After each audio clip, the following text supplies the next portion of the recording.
우리 시간 오늘 2시부터 미국 47대 대통령 선거 본투표가 시작이 됐습니다. 어떤 후보가 승기를 잡느냐에 따라 우리 경제에 미치는 방향성과 파급력 상당한 차이가 있겠죠.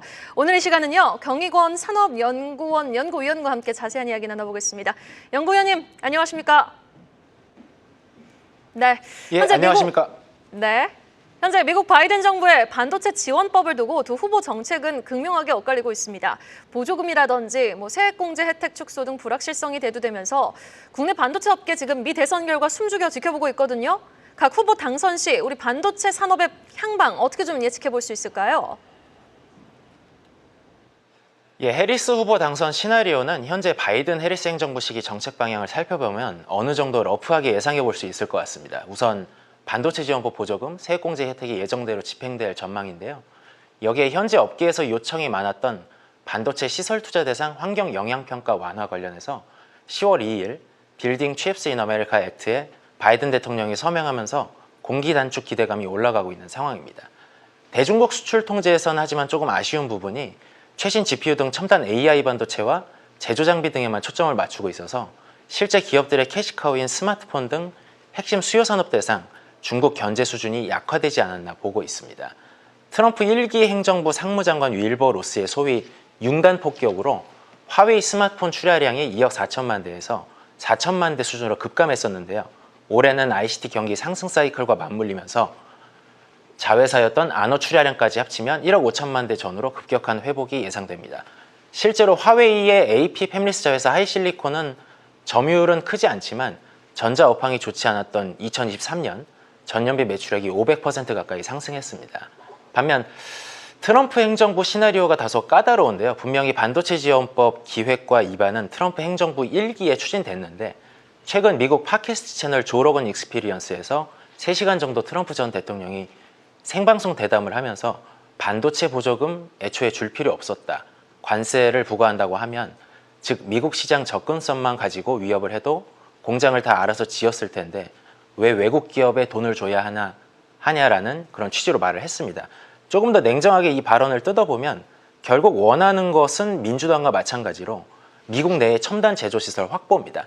다만 방법이 바이든 해리스 행정부는 타국 기업까지도 보조금 세액공제 혜택을 줄 수 있다는 것이고 트럼프는 굳이 그렇게까지 할 필요 없이 우리가 가진 힘을 레버리지 삼아서 시설 투자를 강요하면 된다 이런 입장으로 구분할 수 있겠습니다. 결국 삼성전자 TSMC 관련해서 반도체 지원법 불확실성이 존재하는데요. 연방 상하원 총선 결과도 봐야겠지만 궁극적으로 반도체 지원법 폐지 우려는 적다고 보고 다만 동일 투자금 대비 지원 규모가 소폭 축소되거나 아니면 동일한 보조금 및 세액공제 패키지 대비해서 시설 투자 규모가 소폭 확대 가능성은 있습니다. 트럼프 시나리오도 부정적 요소만 있는 건 아닌데요. 제일 중요한 건 중국 견제가 될 것 같습니다. 말씀드린 대로 반도체 기업들의 주된 수익원은 역시 스마트폰, PC 이런 대중적 ICT 디바이스 탑재 칩들인데요. 화웨이, 샤오미 등 중국 스마트폰 기업들에 대한 견제가 1기 트럼프 행정부 때처럼 강력하게 작용한다면 경합관계인 우리 기업들에게 반사이익이 있을 수 있다고 보고 있고요. 또한 지금 모바일 낸드 D램 분야에서도 중국 창신 메모리, 양쯔 메모리가 거세게 추격을 해오고 있는데 상당 기간 지연시킬 수 있는 가능성이 있습니다.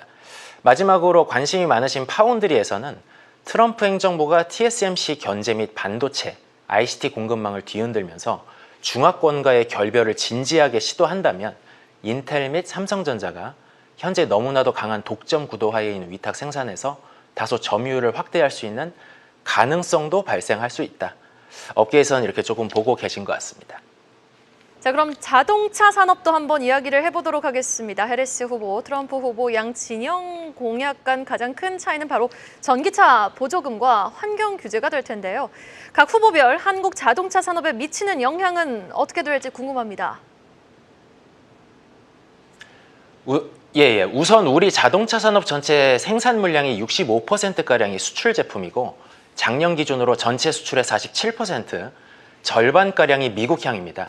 올해에도 대미 수출 규모가 견조하게 유지, 다시 말하면 매월 미국으로 자동차를 3조 원가량 판매하고 있어서 미국 입장에서는 한국 자동차 산업을 무역 적자의 원인으로 인식할 개연성이 충분히 있다. 우선 현재 한국 상황을 시청자 여러분께 말씀드리고요. 총론적으로는 해리스, 트럼프 양 후보 모두 자동차 산업 글로벌 공급망에서 중국을 배제해 나가겠다는 입장이기 때문에 우리 기업들이 현재 북미 및 세계 시장에서 차지하고 있는 점유율, 판매량을 중장기 유지 및 확대할 가능성이 높다고 볼 수 있습니다. 다르게 표현하면 중국이 담당하고 있거나 앞으로 역할을 키우게 될 가능성이 있었던 소재, 부품, 중간재 부문에서 우리 기업들의 활동 공간이 좀 더 확장될 수 있다는 의미로도 해석할 수 있을 것 같습니다. 해리스 후보 당선 시에는 인플레 감축법 내 전기차 구매 보조금 제도가 유지될 전망입니다. 하이브리드 전기차 수출 호조세 유지가 기대되고요.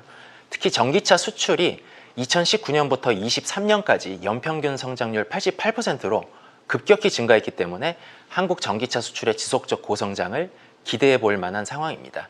환경 규제에서는 매사추세츠, 캘리포니아 등 주요 지역에서 2030년 이후 점진적인 내연차 판매 중단, 그리고 CAFE로 불리는 평균 연비 규제도 예정대로 강화되면서 하이브리드 전기차로의 전환 기조가 가속화될 전망입니다. 반면 트럼프 당선 시에는 IRA 전기차 보조금의 축소 혹은 폐지, 그리고 내연차 퇴출 계획이 사실상 무기한 연기되면서 계속해서 화석연료 기반 내연차, 그리고 하이브리드차 판매 증가가 예상됩니다. 또한 미국산 원유 생산 증가로 유가가 하락할 가능성이 있는데요. 이 경우 전반적으로 세계 소비자들의 전기차 구매 유인이 구조적으로 감소할 가능성이 있다고 보고 있습니다. 트럼프 당선 시나리오에서 가장 난감한 부분이 바로 관세인데요. 보편 관세 10%, 상호 관세 등에 더해서 멕시코 등 우회 수출 주요 국가에 대해서 최대 100%까지도 관세를 부과할 수 있다는 입장을 밝힌 바 있는데, 러스트벨트 유권자들의 요구 때문에 어느 정도 현실화 리스크가 있다고 보여집니다. 다만 자동차 및 부품 전반에 걸쳐서 대중국 관세 인상폭이 다른 국가보다 높을 것으로 예상된다는 점, 그리고 미국 내 자동차 생산량이 증가한다는 점에서 우리가 대응 전략을 수립할 수 있는 틈새가 있을 걸로 기대를 하고 있습니다. 또한 현재 대미 수출에서 하이브리드 및 내연차 비중이 높아서 우리 기업들이 충분히 국내외 생산 시설에서 전기차로의 전환이 지연되더라도 유연하게 충분히 대응할 수 있다고 보고 있고요. 대중국 견제 및 공급망 정책에서 해리스 트럼프 간 입장차를 정리한다면 민주당은 전기차 그리고 배터리 등 전기차용 부품 및 소재에 한정해서, 반면 트럼프는 자동차와 자동차 부품 전반에 걸쳐서 중국을 배제시킨다, 이런 입장으로 정리할 수 있을 것 같습니다. 그리고 또 해리스 후보와 트럼프 후보 극명하게 차이를 보이고 있는 입장은 바로 친환경 전환을 바라보는 입장이 아닐까 싶습니다. 에너지 관련해서는 우리 산업에 미치는 영향 어떻게 될 거라고 보십니까? 예, 많은 분들께서 우려하고 계시는 것처럼 트럼프 당선 시 인플레 감축법 내 전기차 구매 보조금, 그리고 생산세액공제 혜택은 축소 혹은 폐지 가능성이 있습니다. 미국 시장에서 2025년 이후 점유율 1위를 기대하고 있는 우리 주요 배터리 기업들의 큰 위험 요인이라고 볼 수 있는데요. 근데 말씀하신 대로 인플레 감축법을 폐지하는 것은 크게 두 가지 측면에서 오히려 실현 가능성이 낮을 수도 있습니다. 하나는 연방 상하원 총선 결과에 따라 공화당이 상하 양원 다수당을 차지하지 못할 경우, 그리고 다수당은 차지했지만 공화당 내 전통 보수 진영과 트럼프 진영 간 의견 충돌로 법안 폐기를 위한 의사 정족수를 확보하지 못할 가능성입니다. 두 번째는 현재 미시간, 오하이오 등 러스트벨트 주요 지역 내 전기차와 배터리 생산 공장들이 많이 건설되고 있어서 이들 지역의 표심 확보 및 대선 이후 중간선거 등을 고려할 때 무리한 인플레 감축법 혜택 축소에 트럼프 행정부가 적극적으로 나서지 못할 가능성입니다. 지역 경제에 미친 영향 분석 등이 앞으로 많이 나올 텐데, 결국 정치인이라는 점을 인식하면 트럼프 당선 시 극단적인 정책 실현 가능성이 낮을 가능성도 충분히 있습니다. 또 트럼프 입장을 정리해보면 전기차 시장을 의도적으로 고사시킨다는 것보다는 내연차 강제 퇴출을 저지하고 전기차 대상 정부 보조금 혜택은 줄이겠다는 것으로 파악할 수 있어서 전기차 기업 중 테슬라, 포드 등 이미 입지를 구축한 자국 기업은 아주 큰 타격이 없겠지만 기타 브랜드 및 중국산 저가 모델의 시장 진입은 보다 더 어려워질 걸로 예상하고 있습니다. 다만 트럼프 2기 행정부는 의회 견제를 피해서 단독 행정명령으로 인플레 감축법 지원 규모를 실질적으로 감소시킬 가능성, 그리고 셰일가스 개발로 유가 하락이 전망되면서 전기차 구매 유인이 하락할 가능성이 높습니다. 에너지 부문에서 조금 더 말씀을 드리면 현재 우리나라를 가장 위협하고 있는 것은 중국 기업들의 단가 공세인데요. 이로 인해서 이제 상반기에 우리 석유화학 주요 기업들의 사업 재편 전략, 이 논의가 많이 있었는데, 또 하나는 중동 국가들에서 지금 COTC 신공법 공장들이 내년부터 아람코를 중심으로 가동에 들어가게 됩니다. 여기는 중국 대비해서도 에틸렌 등 연관 제품 단가가 30% 이상 저렴하고 한국 대비해서는 3분의 1 수준이기 때문에 석유화학, 에너지 측면에서는 미국 대선 영향보다는 우리가 앞으로 고부가 가치 신규 사업 전략을 마련하는 데 더 신경을 써야 된다, 이렇게 말씀드릴 수 있을 것 같습니다. 네, 지금까지 세종 스튜디오 연결해서 경희권 산업연구원 연구위원과 함께 미 대선 시나리오별 국내 산업에 미칠 영향에 대한 이야기 나눠봤습니다. 연구위원님, 오늘 말씀 고맙습니다.